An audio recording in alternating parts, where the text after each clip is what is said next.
A partir de este momento comienza Conéctate con TFKM. 60 minutos con la mejor información de inmigración, educación, familia, finanzas y mucho más. Y con ustedes, Wendy Pineda. Muy buenas tardes, queridos oyentes. Le damos la más cordial bienvenida. Bueno, ya estamos en miércoles 11 de diciembre, excelente día para tener esta información que vamos a tener el día de hoy. Vamos a hablar de inmigración, un tema que nos interesa a todos nosotros, sobre todo en esta comunidad del condado de Miami-Dade y Broward. Y hoy tenemos a un experto en temas de inmigración, el abogado Andoni González Rúa, de García Miranda and González Rúa, la firma de abogados que está aquí en el condado Broward, también está en el condado de Miami-Dade. Y hoy vamos a hablar de asilos políticos, de perdones migratorios, de lo que se llama ajuste de estatus y todas esas preguntas que ustedes nos han enviado para aclarar a la comunidad. También nos acompaña Giovanni Pereira, nuestro presidente fundador. Muy buenas tardes para todos ustedes. Gracias, buenas tardes. Bueno, nos encanta tener ese tema de inmigración que nos apasiona, porque definitivamente cada uno tenemos una historia en inmigración y eso es parte del sueño americano. Vamos a dar la bienvenida a Giovanni, que nos dé esta bienvenida esta tarde de hoy, 11 de diciembre. Bueno, Wendy, gracias. Gracias al abogado Andoni por estar aquí con nosotros y por llevar esa información a nuestra comunidad a través de la radio. Hoy que ese tranque o esos trancones que se meten en todo el condado, Ay, sí. tan difícil llegar, ¿no? Pero es una información sana, una información por una persona experta en la materia y nosotros lo hacemos con una voluntad tan grande para nuestra comunidad de traerle a una persona preparada. Otro de los temas, Wendy, que quisiera tratar contigo acá con nosotros y con la audiencia es darle las gracias a Apollo Bank. Apollo Bank, nosotros ahora que tenemos el 15 de diciembre, el domingo 15 de diciembre, tenemos el evento de los juguetes. El Apollo Bank ha donado juguetes, bicicletas, para que esos niños pasen. Es un regalo para ese niño y se han portado a la altura. Muchísimas gracias a Susi por esa bondad que ha tenido con nosotros. El día 15 de diciembre, el evento va a ser de 1 a 5 de la tarde en el 10181 Northwest de la 58 Street. No tiene que registrarse la persona, lo único que tiene que llegar el niño, tiene que hacer presencia del niño y con un adulto, hacer una fila y nosotros entregamos el juguete. Normalmente empieza a la 1 porque hacemos en el evento lo que hay una presentación, hay donde caminar, hay donde ver las personas, los colaboradores que están con nosotros, que llegan, por ejemplo, CR Insurance, que va a estar con nosotros ese día, a tomar información, te puede dar una información. Hay personas que van a cantar, como Druber, el cantante, va a estar con nosotros.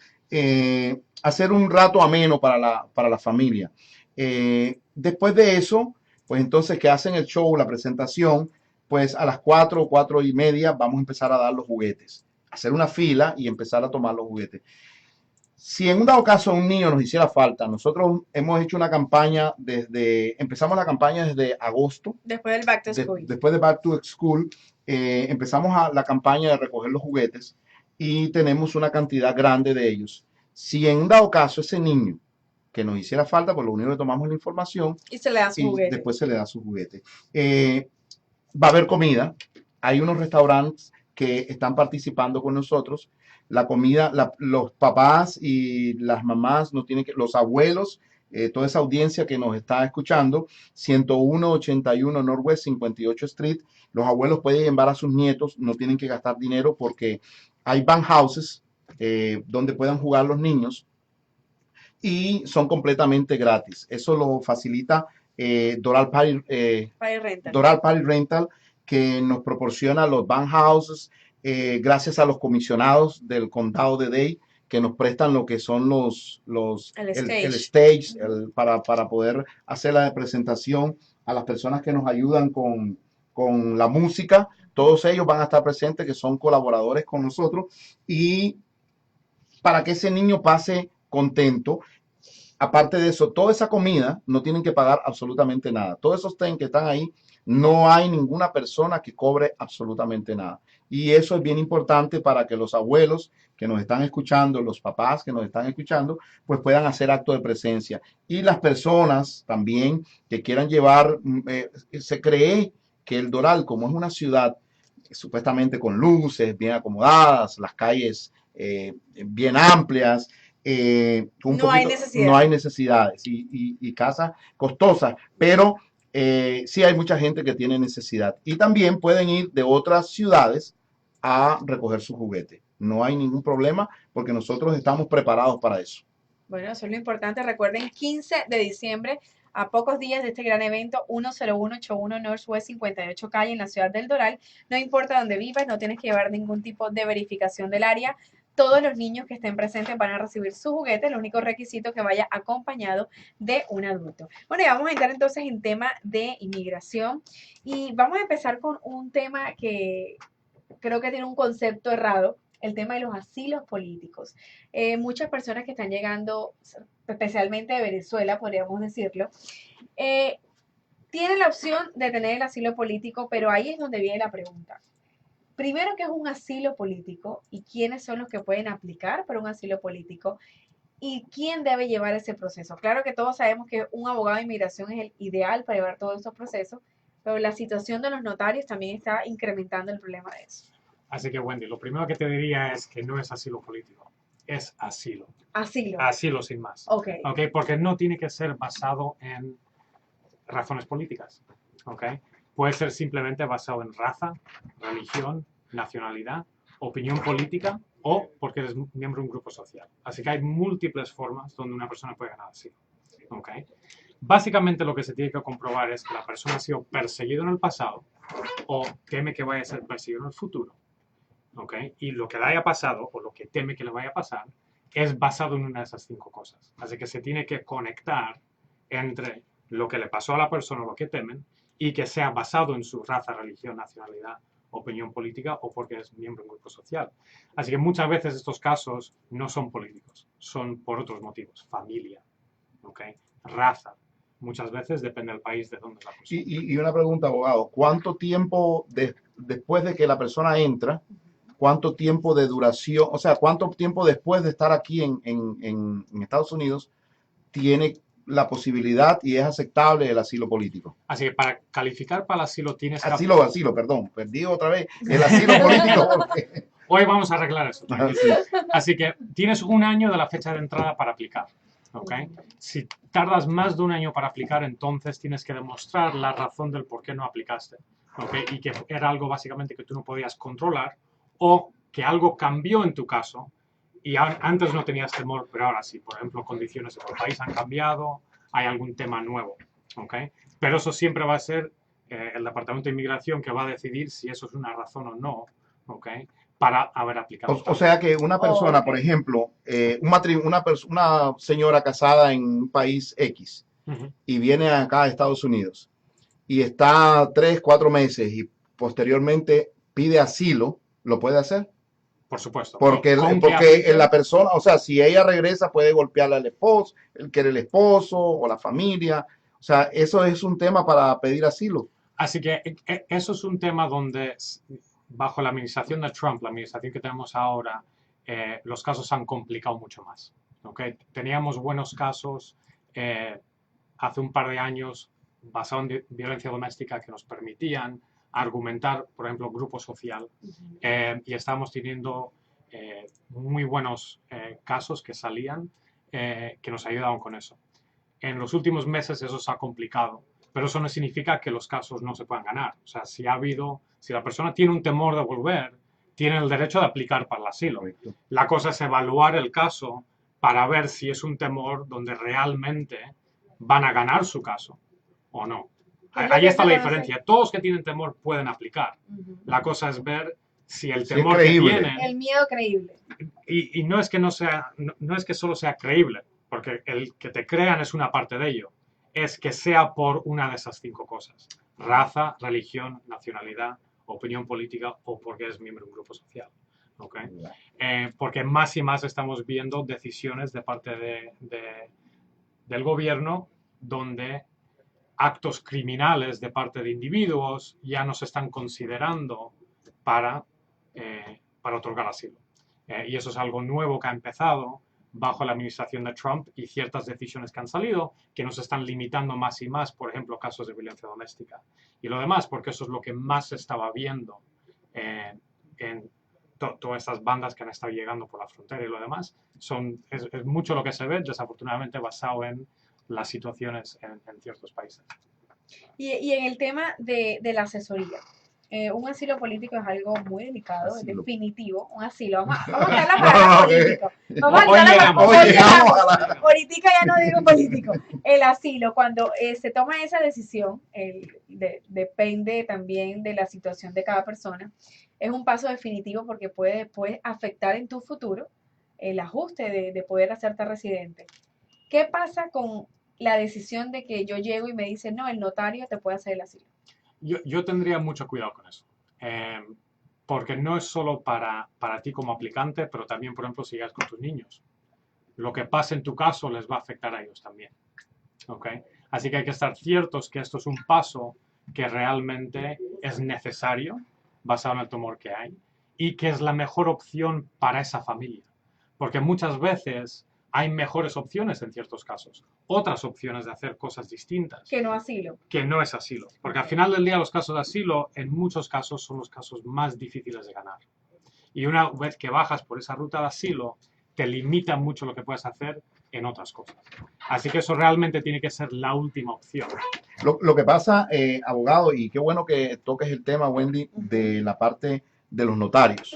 En los países latinos, en Centro y Suramérica, al abogado se le llama doctor, se le llama, y cuando es notario, es porque es abogado y tiene un rango mucho, Sí, en un los poco más países, alto correcto, es diferente. de abogado. Entonces, tenemos el problema que cuando llega el inmigrante o acá a Estados Unidos, se encuentra que hay personas que dicen son notarios. Si los notarios, tengo entendido que un notario con solo pasar un curso online de unas horas, coge el certificado porque notario es la persona que verifica que la otra persona es real, ¿no? O está confirmando El que proceso. un proceso es real. Entonces, hay muchísimas personas que llegan de los países de uno y buscan a un notario. ¿Qué pasa cuando una persona somete un asilo y lo empieza a manejar como un notario? Así que básicamente lo que ocurre es que el notario lo único que está haciendo es preparando la solicitud. Y muchas veces lo que ocurre es que no se han hecho bien. Las traducciones son horribles de las cosas que han dado. Yo he visto ciertos casos así que ni puedes leer la declaración que se ha traducido al inglés. O sea, eso es peor que un Google Translate. No sé quién lo hizo. ¿Okay? Y básicamente lo que la persona está haciendo es simplemente preparando la solicitud y nada más. Estos casos necesitan muchísimo más trabajo. Estos casos se tienen que presentar desde el principio con los argumentos legales. Pero antes de llegar a ese punto hay que evaluar el caso. Correcto, para eso realmente ver, ¿ok?, qué es lo que se espera en el caso. Y así la persona entra en ello con el conocimiento de lo que es la ley. Mucho lo que nosotros hacemos al principio es explicarle a la persona lo que es la ley y lo que hay que demostrar en el caso para saber si llegamos a ese punto, ¿no?, para empezar. Y eso es lo que no está pasando. Muchas veces con notarios, como dices, lo que has dicho un notario es la verdad. Yo también soy notario. ¿Y cómo saqué eso? Hice una clase online de ciertas horas, pasé un examen de 10 preguntas y me mandaron el certificado. Exacto. Y lo único que yo tengo que hacer es verificar cuando estoy haciendo la notaría que la persona que está haciendo la Sea la declaración o lo misma. que sea es la persona que están indicando que es. Eso es básicamente lo único. Y es muy distinto que a los países de uno. Desafortunadamente lo que estamos viendo más y más, por ejemplo, son gente que son notarios ahora, o que ni son notarios, pero dicen que son notarios, y realmente lo que son preparadores de solicitudes. Igual fueron abogados en su país. En su país. ¿Okay? Igual han pasado por el trámite ellos. Igual han comenzado el trámite ellos y siguen pendientes, porque tenemos casos de asilo que llevan pendientes 4, 5, 6, 7 años. ¿Okay? Eso no te da la experiencia de Para poder tomar. poder representar un caso de Representar un asilo. caso. Esa persona nunca ha estado en una entrevista de asilo, para empezar. O si ha estado, solo ha sido en su caso. ¿Ok? Y lo perdió. Eso no es la experiencia que yo personalmente buscaría. Exacto. Así que lo primero que le digo a la gente es, y muchas veces desafortunadamente la gente me llega cuando ya les han referido a la corte, o sea, ellos han aplicado a inmigración ha revisado su aplicación, les ha entrevistado y les han dicho no te vamos a otorgar y ahora te mandan a la corte. Y ahora comienza el proceso de deportación. Y la mejor oportunidad que tiene uno para ganar el asilo es en la oficina de asilo, Así en Claro. esa primera La esa primera puerta. vez. en esa primera intervención. Y desafortunadamente eso es lo que está pasando más y más. Y gente se está metiendo en más y más problemas porque ya estás por detrás. Y ahora es intentar arreglar las cosas que no se hicieron bien. Y tú sabes, en esa audiencia con un fiscal y un juez de inmigración te van a preguntar, bueno, ¿por qué pusiste esto antes? O ¿por qué no pusiste esto y ahora estás diciendo eso? Y entonces hay preguntas sobre tu credibilidad. Así. Claro. Y eso nos crea problemas más tarde. Y eso es lo que vamos a continuar hablando del tema de qué pasa después de un asilo negado. Vamos a darle la bienvenida a nuestro amigo Gustavo Santos de Santos Public Adjuster. Muy buenas tardes, Gustavo. Buenas tardes, Wendy, a ti y a tu oyentes. ¿Cómo están todo el mundo? Bueno, muy bien. Aquí disfrutando este mes de diciembre, definitivamente el mejor mes del año. Y para eso queremos saber cuáles son esos servicios que presta Santos Public Adjuster y sobre todo cuando tengo un daño en mi propiedad y no sé qué hacer con el tema del seguro. Bueno, el servicio que nosotros proveemos es un servicio en cual nosotros le presentamos la reclamación a la compañía de seguro cuando el dueño de casa o negocio tiene daños en su propiedad. Por ejemplo, uno de los daños que pudieran tener hoy con el día tan maravilloso que estamos teniendo, con esa lluvia afuera, puede ser daños en el techo debido a una filtración de agua, puede tener salideros de agua en los baños por causa de una tubería rota. Puede tener daños también por causa de tuberías que estén tupidas, obstruccionadas, y también los otros tipos de daños que son fuego, vandalismo, robo y colapsos de pisos y cosas así. Entonces nosotros le presentamos a la compañía de seguro toda la información para que ellos puedan tomar una decisión y pagarle al cliente el dinero que le deben. No siempre es así como se da, ¿no? Y las compañías de seguro siempre tratan muchas veces tratan de aguantar, ¿no? De pagar el reclamo, pero para eso estamos nosotros y está el equipo de nosotros para ayudarle al dueño de la casa o de negocio con su reclamación. Exactamente. Entonces, precisamente, uno no tiene que esperar a haber tenido un daño, por ejemplo, por un huracán para poder hacer una reclamación, sino que todo eso lo puede llevar su compañía y ustedes van y hacen una inspección previamente a la propiedad. Correcto. La mejor manera es, obviamente, claro, cuando hay un daño, ¿no? Llamar a alguien, pero siempre es mejor hacer una inspección antes, porque también, aparte de hacer una inspección física de la propiedad, también revisamos la póliza de seguro y revisamos con el cliente para ver qué coberturas tienen y que en el futuro, si fueran a tener algún tipo de problema, le cubre esa póliza. Aparte de hacer una inspección física, también hacemos lo que es la revisión de la póliza y le damos nuestra opinión en base a eso. Y sí, nosotros hacemos la inspección de la propiedad, revisamos los techos, los pisos, las cocinas, los baños, y si hay algún tipo de daño que nosotros notamos, lo dejamos saber al dueño de la propiedad para que ellos entonces decidan cómo proceder. Ok, perfecto. ¿Y dónde están localizadas sus oficinas y cuál es el número de teléfono? Ok, las oficinas de nosotros están localizadas en el 3057 Northwest 82 Avenida, en la maravillosa ciudad del Doral, ciudad del Doral, Spanglish, y el número de teléfono de la oficina es el 305-396-7818. Perfecto, muchísimas gracias Gustavo por esta gran información y bueno, lo esperamos el domingo en el evento del Toy Giveaway, que gracias también a empresas como usted es posible que nosotros sigamos haciendo estas actividades. Definitivamente, Wendy, gracias a ti y saludos a Giovanni. Muchas gracias. Está bien. Bueno, ustedes han escuchado, no solamente cuando viene un huracán pueden hacer un reclamo con el seguro de su propiedad, sino estar simplemente asesorados por personas como Santos Public Adjuster en el 305-696-7818. Y continuamos hablando de asilo. Asilo y el proceso tan delicado, tan responsable, que es una decisión definitiva que usted está tomando de pronto para su vida. Pero está también, abogado, la situación de que el asilo está negado. ¿Qué hacer cuando el asilo está negado? Ok, así que inicialmente cuando una persona aplica para el asilo, la oficina de asilo revisa el caso, toma testimonio, revisa la evidencia y decide el caso. Tienen dos opciones. Pueden aprobar el caso o refieren el caso a un juez de inmigración. Así que ellos no lo niegan.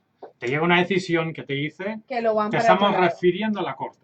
¿Okay? Y lo que ocurre entonces es la corte comienza un proceso de deportación y una de las opciones que usted tiene en la corte es aplicar de nuevo para el asilo. Así que usted tiene la oportunidad de presentar su caso de nuevo, ¿okay?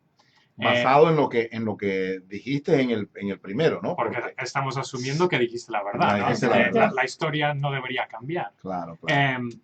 Y entonces sí es la oportunidad de presentar el caso de nuevo delante de un juez. Y ahora es un proceso muy distinto, porque ya estamos delante de un juez, hay un fiscal, y es un proceso completamente distinto al proceso original, donde básicamente te estás entrevistando en una oficina con un oficial de inmigración que simplemente te está haciendo preguntas de lo que te ha pasado y el temor que tienes. Es un proceso completamente distinto.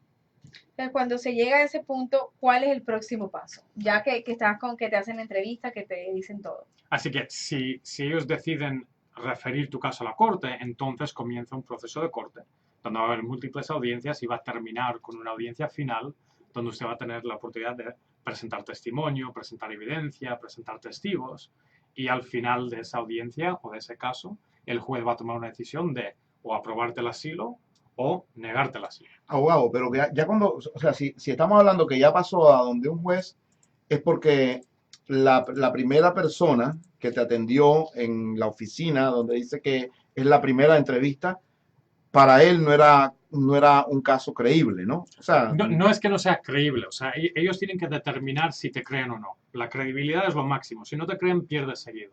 ¿Okay? Te pueden creer todo lo que estás diciendo, pero tienes no que hay la demostrar que suficiente tu evidencia. temor, sea en el pasado o en el futuro, sea por raza, religión, nacionalidad, opinión política o porque es miembro del grupo social. Así que uno de los problemas más grandes que hay en estos casos es que la gente piensa que ellos han sufrido persecución, ¿no? Porque tú tienes que demostrar persecución en el pasado o un temor de persecución en el futuro. Pero lo que nosotros normalmente definimos como persecución no es la definición legal de persecución, ¿no? Tú igual piensas, yo he sido perseguido porque han entrado en mi casa, me han robado, ¿ok? El hecho de que te han robado no es persecución, ¿ok? Para empezar, tienes que demostrar el por qué te robaron. ¿Fue por raza, religión, nacionalidad, opinión política o porque es miembro de un grupo social? ¿O simplemente era porque querían sacar dinero de ti? ¿No? Porque si es simplemente crimen, la ley dice eso no es suficiente para conseguir asilo. Así que yo muchas veces tengo gente que me viene... Casa, te iba a decir, múdate de casa. Gente me viene y me dice, a mí me han perseguido. Ha habido persecución en mi caso. Y lo primero es, bueno, ¿qué te pasó? Exacto. Bueno, porque la ley es muy específica cuando define persecución. ¿Okay? A ti te pueden golpear. Eso no es necesariamente persecución bajo la ley. Y esto son cosas importantes cuando estás preparando un caso. Y estás consiguiendo evidencia. Que desafortunadamente estamos viendo que si no estás asesorado de una forma correcta, te crea problemas. Bien. Bueno, la pregunta es lo que le pasa, y qué bueno que estemos al aire, y qué buen abogado que usted con sus palabras son tan amplias. Y por eso es que nosotros le suplicamos a Wendy que hiciera una llamada con usted para poder traerlo acá. Sé que el tiempo es complicado para usted, pero qué bueno que lo podamos traer porque hay muchísimas personas venezolanas que están llegando y esas personas normalmente vienen por se cree que hay una persecución en la parte, en Venezuela, ¿no? Que es donde, en la parte de Nicaragua, se cree que la mayoría de los nicaragüenses, por lo que está pasando, llegan acá. Ahora, ¿qué pasa ¿qué posibilidades tiene un cliente cuando un notario ha tomado ese caso y en vez de beneficiarlo lo ha perjudicado? ¿Se puede corregir? Denunciar. ¿Se puede hacer algo diferente? ¿Qué es lo que usted recomienda? Porque me imagino que cuando le pasa a cualquiera, que cuando ya va donde el abogado es porque tiene el problema enorme. O lo van a deportar, o en el caso de deportación, en el caso de bancarrota, ya cuando tiene que no ha podido pagar las cuentas, no ha buscado a alguien. O sea, ya cuando se busca un abogado es porque el problema se ha complicado. Ahora, el abogado puede tomar ese caso y puede voltearlo o darle un giro a beneficio del cliente, en el dado caso con usted, ¿no? O sea, yo lo primero que te diría es que depende qué ha pasado, ¿no? Y depende cuáles fueron los errores o cómo se presentaron las cosas. Lo que yo le diría a la gente es no esperes hasta ese momento. Tener la asesoría desde el principio, así sabes en lo que te estás metiendo y sabes exactamente lo que hay que demostrar, ¿ok? Y no tienes esos problemas. Si eso ya ha ocurrido, problemas se pueden arreglar, pues dependen qué fueron. Si fueron muy severos, cosas no se declararon. Ahora en un acorde tú vas a tener que explicar el por qué. Y decir simplemente la persona que me ayudó no lo puso, no es una excusa muy buena. Porque cuando estás en esa entrevista con el oficial de inmigración, te preguntan, ¿te pasó algo más? Explícame más. ¿Estás seguro que esto es lo único que te ha pasado? Y si tú dices que no, entonces ahora la fiscalía va a usar eso en contra tuyo cuando tienes tu audiencia final delante de un juez. Así que hay que tener mucho cuidado. Yo tengo gente que me dice, bueno, el notario me dijo que eso no era importante. ¿Ok? Y me dijo que no lo mencione en la entrevista. Pues si es algo que te pasó, ¿por qué no lo estamos mencionando? Y esos son los problemas que se crean después. Así que se pueden arreglar, pero depende qué es lo que ha pasado. Y una persona que viene, por ejemplo, en el dado caso de venezolano en este momento, en el dado caso de nicaragüense, ellos tienen acceso a poder tener un asilo. Por supuesto, si tienen un temor, pero lo primero que les diría es conseguir asesoría desde el principio con alguien calificado. No tiene que ser conmigo, puede ser con cualquier persona que maneje estos tipos de casos. Nosotros solo manejamos temas de inmigración. Yo no me meto en ley civil, de hacer demandas y cosas así, porque eso no es lo que hago yo. Nosotros hacemos ley de inmigración. Y hay muchos abogados en esta ciudad que hacen mucho trabajo muy bueno. Desafortunadamente también vemos trabajo muy malo. Así que no hay que tener miedo de consultar con múltiples personas. Lo que sí le diría es, y esto veo mucho, si 5 personas te están diciendo lo mismo y la 6ª persona te dice algo completamente distinto, que es lo que quieres oír, ahí tenemos un problema. Y le digo eso mucho a la gente. Quizás lo que yo te estoy diciendo no te gusta, pero es lo que es. Exacto. Quiero aclarar a la audiencia en este momento, Wendy, que no estamos abriendo las líneas telefónicas. Sí, porque ya las veo. Para eso deberían de llamar directamente al abogado. Y que vamos a dar el contacto más adelante y también explicar las 2 localidades donde están las oficinas para que usted pueda ir y tomar una asesoría desde el principio. Abogado, otro caso. Ya está la situación del asilo, está una situación complicada y hay unos miembros que están de pronto en el caso de ese asilo, vamos a quitar ya la palabra, de ese asilo completo, ¿verdad? El asilo tuvo un final con una orden de deportación, desafortunadamente hace años, pero ahora miembros de esa familia de pronto que estuvieron incluidos en ese asilo, se casaron o quieren hacer una petición de otro tipo. ¿Cómo quitar ese problema, esa cruz que hay de esa negación, de esa orden de deportación? Así que lo primero y lo más común que vemos es basado en peticiones familiares ahora de un familiar nuevo. Por ejemplo, la persona se ha casado o algo así, o tienen ahora un hijo mayor de 21 años que les puede pedir. Que los está pidiendo. Okay. Lo que le diría antes de entrar en el tema es, los casos de inmigración son como el ADN. ¿Okay? Tú puedes tener lo que tú crees que es el mismo caso que otra persona y es completamente distinto. Así que lo que le pasó a tu amigo no importa. Es lo que tiene que ver con tu caso. Y eso tiene mucho que ver con la pregunta que me estás haciendo. Antes de la administración que tenemos ahora, cuando teníamos una petición familiar aprobada, por ejemplo, y la persona era elegible para residencia menos el hecho de que tenían la orden de deportación, así que tenían que quitarlo. El gobierno estaba dispuesto a revisar esos casos y someter mociones junto con nosotros para reabrir casos. Bajo la administración de Trump, eso prácticamente ha desaparecido. Así que si tienes, por ejemplo, un familiar que te ha pedido y tenemos una petición aprobada, se puede intentar someter una moción para reabrir a la Corte de Apelación, por ejemplo, si perdiste tu apelación. Pero estamos viendo más y más que no están reabriendo los casos. Y si no reabren ese caso, ¿qué se puede hacer? Entonces, una de las opciones que tenemos depende mucho de cómo la persona entró a Estados Unidos, cuántas veces entraron, de qué forma entraron. Así que es una pregunta muy detallada e individual. Pero existe la posibilidad de pedir un perdón, que se llama, por ejemplo, un perdón I-212. Ese perdón lo que hace es, si tú sales de Estados Unidos con una orden de deportación, tienes 10 años que no puedes volver. ¿Okay? Aunque tengas la habilidad de poder sacar una visa, tienes una petición aprobada, tienes esa penalidad.